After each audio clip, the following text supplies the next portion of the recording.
کاتی که بینره که چنلی بەدەستێنانی پارە لە ئینتەرنێت نامەیەکی بوو من نارد لە مەسنجێرەوە و دراوی گوگل کوینی بە من ناسن کە ئەو کاتی ئەم دراوە هەوڕان کە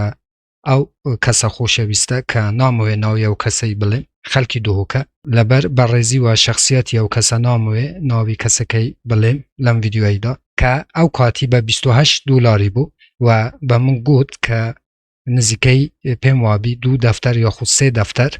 دراوی گوگل کوینی کڕی بوو و ئەو کاتی لینکێکی بوو منار کە ئەم دراوە بوو و ویستی کە من تەحلیلی ئەو دراوەی بکەم کە ئایا هەتاکو چەند ئەم دراوە جێی متمانەیە و جێی سیقە پێکراوە کە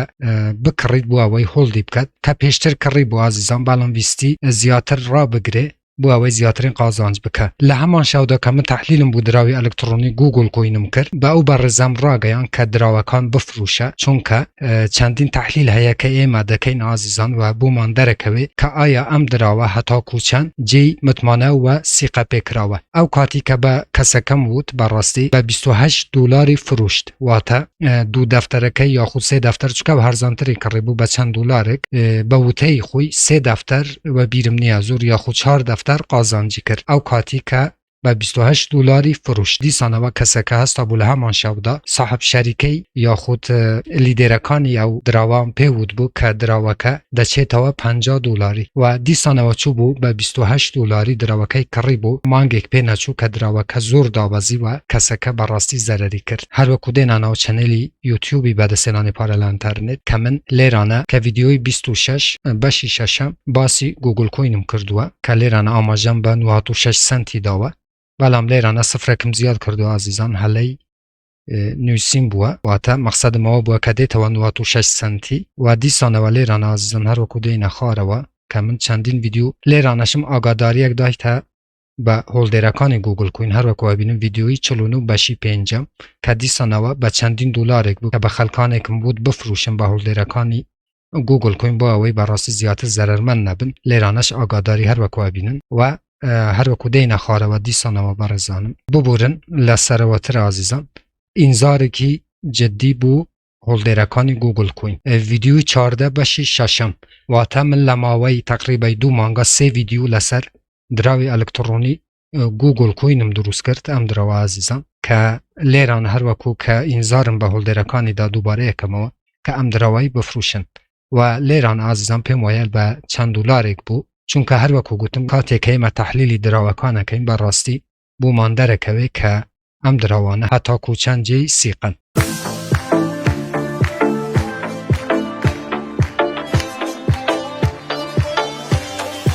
بەناوی خوا سڵاو هاوڕان هیوام لەر شوێنێ بن ساخ و سەلامەت و تەندروست بن ئینشەڵڵا بەڕێزان دیسانەوە منی هاتماین لە خزمەتی ئێوە بۆ پێشکەشکردنی ڤیدیۆیەکی تر لە زنجیرە ڤیدیۆکانی بەدەستێنانی پارە لە ئینتەرنێت لە پێیجی فەیسبووکی بەدەستێنانی پارە لە ئینتەرنێت هەروەها لە چەنێلی یوتیوبی بەدەستێنانی پارە لە ئینتەرنێت وا بەڕێزانەکە یەکەم جارە و چەنێلەیە بینن لێرە چەنێلی بەدەستێنانی پارە لە ئینتەرنێتە کە من هاتماین هەفتانە 4 ڤیدیۆ لە ڕێیا و چەنێلەوە بڵاوەکەمەوە کە ئێوە بێ بەرامبەر دەتوانن دراوە ئەلکترۆنیەکان و هەروەها دۆلاری ئەمریکی بەدەست بهێنن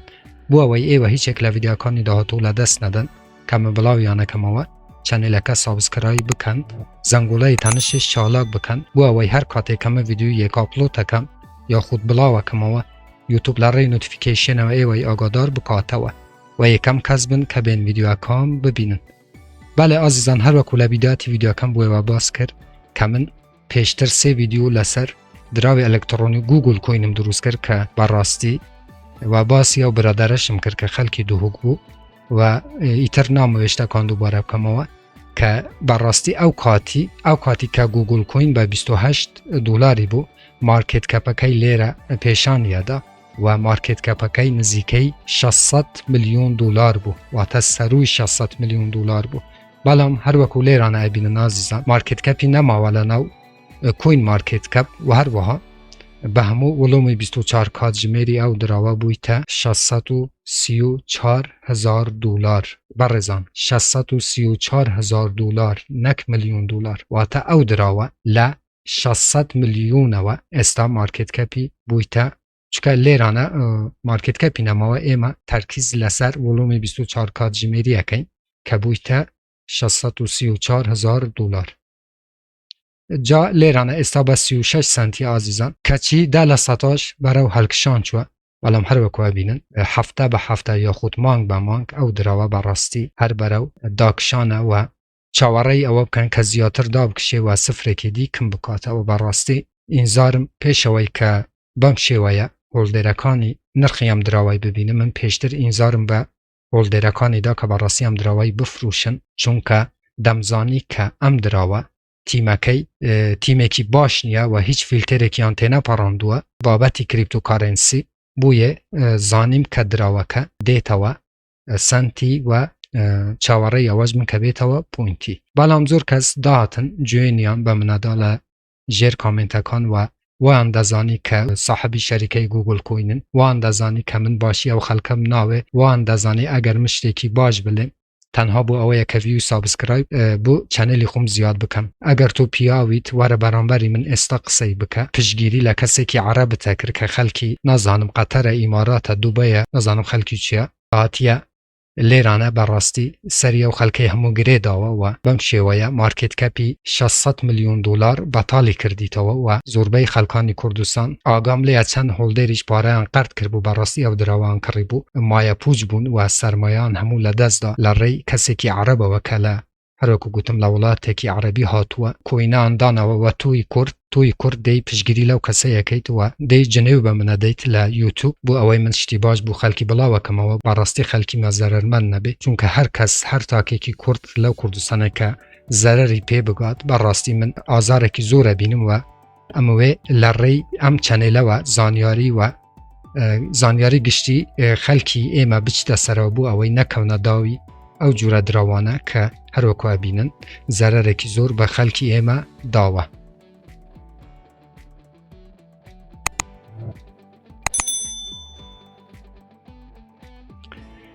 بله برزان امش دیسانه و گوگل کوین بو که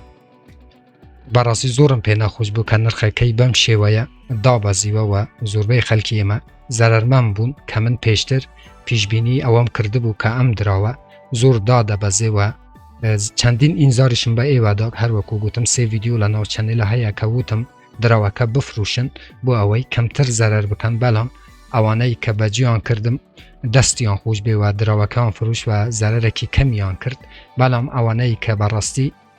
داتن جوینیان بمنادا یا خود دراوکان نفروش بمشیوه مایه پوچ بون و لری گوگل کوینه و ضرر که زوریان کردو و چیتر پیم وای ام دراوه هل ناسته چوکا زور به استما چوکا زور استما و تا مارکت کپی صفر بویتاو و تنها او کسا بو با دولمنت و خاونی پاره کی زور که کسی که عربه و صاحبی کمی شریکه سیلوانه سیوانه نازانم ناوکم تیکل کرد و نازانم هر ناوشی به ناوان ناچه که تنها او کسا سودی کرد و خلکی هرمی کردستان زور بیان برراسی لری او دراوه و ضررمن بود آگاتان لیبی عزیزان دراوی اسکم زوره لناو بازار کریپتوکارنسی اگر لگروپکان لو گروپانه که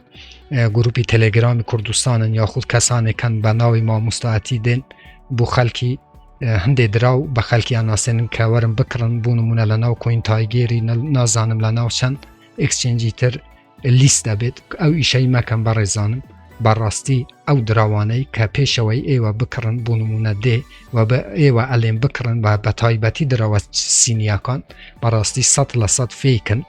لحظاره یکیش نابیته پروژه سرکوتو بدور بن لو پروژانه برون او دراوانه بکرن که براستی دایکو باوکیان هیا دراوه که دیاره و همو جیان معامله پیکه واتا 20,000 دراو هیا 180 لدراوکانی کریپتوکارنسی اسکامن عزیزان